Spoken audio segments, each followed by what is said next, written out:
Welcome to Bible Fiber, where we explore the textures and shades of the biblical tapestry through the 12 minor prophets, 2 reformers, and 1 exile.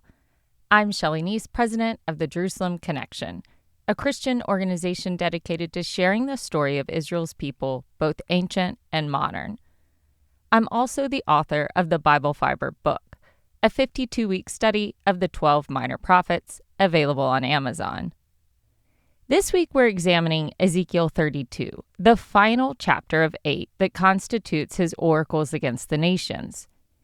This chapter also concludes the series of 7 oracles against Egypt. It consists of lamentations for Pharaoh and the Egyptian forces, symbolically depicting their defeat and descent into Sheol. The 6th oracle against Egypt came to Ezekiel on March 3, 585 BCE. 2 years after the previous oracle and 2 months after news of Jerusalem's fall reached the exiles. By this time, new refugees lived among them in Tel Abib, and they were hearing Ezekiel's prophecies for the first time. All hope of Egyptian intervention was lost. Ezekiel raised a final lament for Pharaoh, saying, "You consider yourself a lion among the nations, but you are like a dragon in the seas. You thrash about in your streams, trouble the water with your feet, and foul your streams." Ezekiel then returned to his earlier imagery of a crocodile or tannim, a mythical sea monster. Yahweh decreed that he and a throng of people would capture the sea monster in a net and hurl it into an open field. Exposed to the elements, the creature would die. Perhaps this was Ezekiel's way of portraying the Pharaoh's exile to a foreign land. Scavenging animals and birds would eat from his massive carcass that overlaid the mountains and filled the valleys with his blood. When the creature died, God would darken the skies. He said, "All the shining lights of the heavens I will darken above you and put darkness on your land." Darkening the sun, moon, and stars was reminiscent of the Exodus, the last time God confronted the Pharaoh by displaying his power over all of nature. God also vowed that he would wipe out all of Egypt's livestock. During the Exodus, the 5th plague God sent on Egypt specifically targeted the animals of Egypt, but spared the livestock of the Israelites. According to Ezekiel, so little would survive in Egypt, humans or animals, that the Nile River and its channels would have a chance to rest. Without cattle kicking up mud or humans drawing water, the debris would settle and its waters would run clear as oil. Egypt's downfall would have cataclysmic results. It had been the longest-standing power in the region for centuries. Ezekiel described witnesses shuddering with fear, especially neighboring kings. If the mighty Egyptian Pharaoh could be overthrown and killed, they feared the certain death that awaited them. Ezekiel once again clarified that the earthly force behind Egypt's demise would be Nebuchadnezzar. Unknowingly working on God's behalf, the Babylonian army would ruin the pride of Egypt. In his final oracle against Egypt, Ezekiel recited a funeral dirge at Egypt's graveside with professional female mourners providing the soundtrack. God commanded Ezekiel, "Wail over the hordes of Egypt and send them down, with Egypt and the daughters of majestic nations to the world below, with those who go down to the pit." As Pharaoh and his multitude descended to Sheol, Ezekiel asked him who in life compared to him in beauty. Of course, this was a prophetic taunt because where Egypt was headed, beauty and power were useless. The contrast between Egypt's beliefs about the afterlife and Ezekiel's predictions of Egypt's fate is stark. Egyptians believed in an elaborate afterlife where pharaohs would enjoy eternal life and power. However, Ezekiel's vision strips away this grandiose expectation, presenting a bleak eternity for the once mighty ruler. Repeatedly, Ezekiel told Pharaoh that he would be buried with the uncircumcised and those killed by the sword. Egyptians viewed the uncircumcised as unclean outsiders. Those killed by the sword were probably mercenaries or low-ranking soldiers who died dishonorably. In neither case were they deserving of the type of royal burial and glamorous afterlife that Pharaoh foresaw for himself. The emphasis on circumcision highlights its cultural and religious significance in ancient Near Eastern societies. For the Jews, it was a physical marker of their covenant with Yahweh. For Egyptians, it was high-level hygiene associated with the upper classes. Ezekiel described a roll call of Sheol's inhabitants. Past godless nations residing in Sheol came out to greet the Pharaoh on his arrival.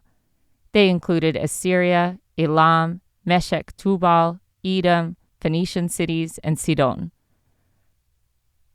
Before it was overthrown by Babylon, the Assyrian Empire was notorious for its military prowess and ruthlessness, earning a reputation for terrorizing the region through its aggressive expansion policies and harsh treatment of conquered peoples. Elam, with its capital in Susa, was an ancient nation that, according to Jeremiah, also had an insatiable appetite for military power. Meshech Tubal was a group of raiders from Asia Minor. By including them in the tour of Sheol, Ezekiel acknowledged their earthly reputation for gratuitous violence. Edom, of course, was Israel's eternal enemy and included in almost every list of cursed nations. The princes of the north is a reference to the Phoenician city-states. Ezekiel had already established in his previous oracles that Tyre, Sidon, and all the Phoenician cities were guilty of greed and self-exaltation. What each of the condemned nations had in common is that while on earth, they terrorized the land of the living. The implication is that actions on earth contribute to a person's experience in the afterlife. In the depths of the pit, Ezekiel took note of the fallen warriors of long ago, the same phrasing used to identify the Nephilim in Genesis 6:4. Descended from sons of God and human daughters, the Nephilim are among the most mysterious and intriguing characters in the Hebrew Bible. They are only mentioned explicitly 3 times, once in Genesis, once in Numbers, and here in Ezekiel. However, their presence has sparked countless debates and interpretations. The mention of the Nephilim in this context is particularly significant. In Genesis, they are described as heroes of old, men of renown, suggesting a legendary status.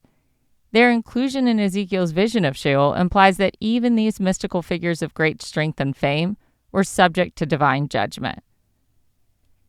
Ezekiel described Sheol as if it was an oversized funerary shrine, complete with multiple linking chambers.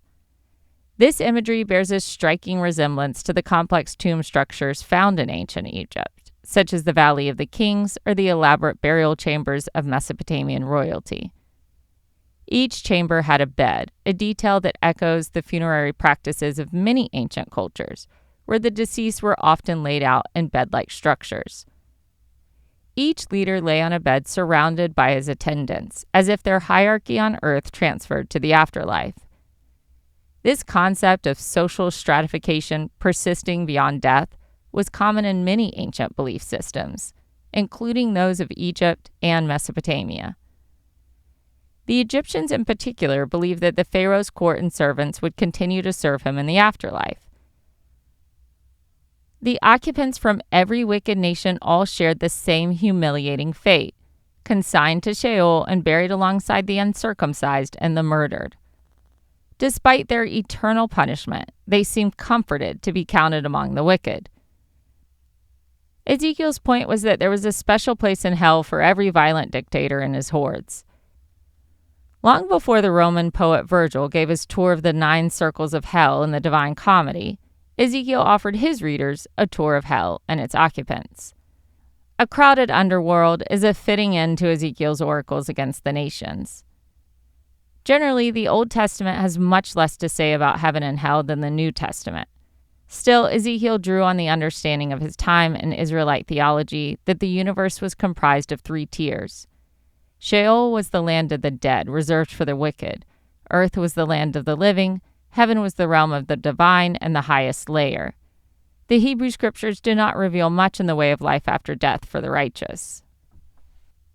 The historical context of the oracles against the nations reveals a complex geopolitical landscape in which Jerusalem's fall was but one significant event among many. Judah's fate was inextricably linked to the broader regional dynamics. Nebuchadnezzar conducted numerous military campaigns throughout the Levant and beyond during his 43-year reign. These campaigns significantly expanded Babylonian control over the region, creating a vast empire that stretched from the Persian Gulf to the borders of Egypt. Archaeological evidence, including the Babylonian chronicles and various inscriptions, corroborate the biblical account of Nebuchadnezzar's conquest.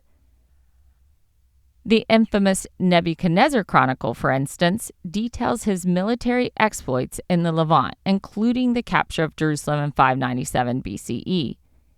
This expansionist policy reshaped the political landscape of the ancient Near East, toppling long-standing powers and redrawing boundaries.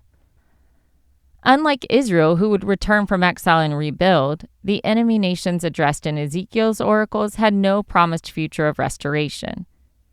To the rest of the ancient Near East, Israel may have appeared as an insignificant player on the regional stage, particularly when compared to powers like Egypt, Babylon, or Assyria. However, in the prophetic worldview, Israel occupied a central position in God's plan for the entire world. As for Egypt, the historical record presents a more nuanced picture than the total devastation prophesied by Ezekiel. External evidence for a full-scale Babylonian military attack on Egypt during Ezekiel's lifetime is lacking. However, there is some indication that the Babylonian army did conduct a campaign against Egypt approximately 19 years after Jerusalem's fall. The Babylonian Chronicles suggest that Nebuchadnezzar led an expedition against Egypt around 568 or 567 BCE, though the extent and the outcome of this campaign remain debated among historians. Ezekiel's reference to Egypt's fall at the hands of Babylon and other barbarous nations can be interpreted as a broader prophecy encompassing the coming centuries of foreign occupation of Pharaoh's land. Following the Babylonian period, Egypt was dominated by a series of Persian and Greek rulers for centuries. This succession of foreign dominations aligns with the prophet's vision of Egypt's permanently diminished status and loss of autonomy. Although the list of nations included in Ezekiel's oracles against the nations seems a bit random, there is one intriguing omission. Ezekiel never pronounced a curse on Babylon, the empire that bore responsibility for Judah's fall and the exiles' captivity. While he called for God to eradicate the Ammonites, Moabites, and Edomites for gloating over Jerusalem's hardship, he was completely silent on Babylon, the attacking army. Perhaps the reason was because Ezekiel lived in Babylon. He had less freedom in speaking openly against his captors, while Jeremiah was at a safe distance. Another possible explanation for this absence is that Ezekiel's oracles often served a dual purpose, delivering judgment while also providing hope for restoration. Babylon, as the immediate instrument of divine judgment against Judah, was perceived as serving God's purpose. Addressing a curse against Babylon at the time might have conflicted with the message that Babylon was an agent used by God to enact his will upon a people who had strayed. Furthermore, since Ezekiel prophesied during the Babylonian exile, his primary focus might have been on encouraging the Israelites to understand their situation as part of a divine plan, rather than directly condemning the oppressors who were, in a broader sense, acting under divine sanction. When God allowed Jerusalem to be destroyed, the surrounding nations deduced that their own local deities were more powerful than the God of Israel, Yahweh. Witnessing Israel's apparent helplessness at the hands of the Babylonians, these foreign powers interpreted Yahweh's defeat as a sign of his weakness and impotence. However, Ezekiel's oracles against the nations show the opposite to be true. Through these scathing prophecies, Ezekiel asserts that God is in control of all history, not only the affairs of Judah. Ezekiel wanted his audience, both Israelite exiles and the surrounding nations, to understand that Jerusalem's defeat was not a defeat of Yahweh. Despite the destruction of the earthly throne in Jerusalem, God still stood supreme on his heavenly throne, sovereign over all creation. 19 times throughout the oracles against the nations, Ezekiel repeats a pivotal recognition formula, in which he declares that the intended outcome of Judah's punishment, as well as the judgment on every nation, was for the whole earth to recognize Yahweh's unparalleled sovereignty. The message is that God asserts his dominion over human affairs so that all nations and peoples will come to acknowledge him as the one true God. As Ezekiel states, "When I make the land of Egypt desolate, and when the land is stripped of all that fills it, when I strike down all who live in it, then they shall know that I am the Lord." Ezekiel does not elaborate extensively on what this universal recognition of Yahweh would entail. However, the prophets Isaiah and Jeremiah offer a glimpse of this vision, promising that the nations too would be invited to join God's people if they repented and worshiped Yahweh alone. This expansive, inclusive theology foreshadows the global mission that would later become central to the message of Christianity. Thank you for listening, and please continue to take part in this Bible reading challenge. For all the biblical references each week, see the show transcript on our blog or by signing up for our emails at thejerusalemconnection.us. Sign up and get a free downloadable gift. Shabbat Shalom and Am Israel Chai.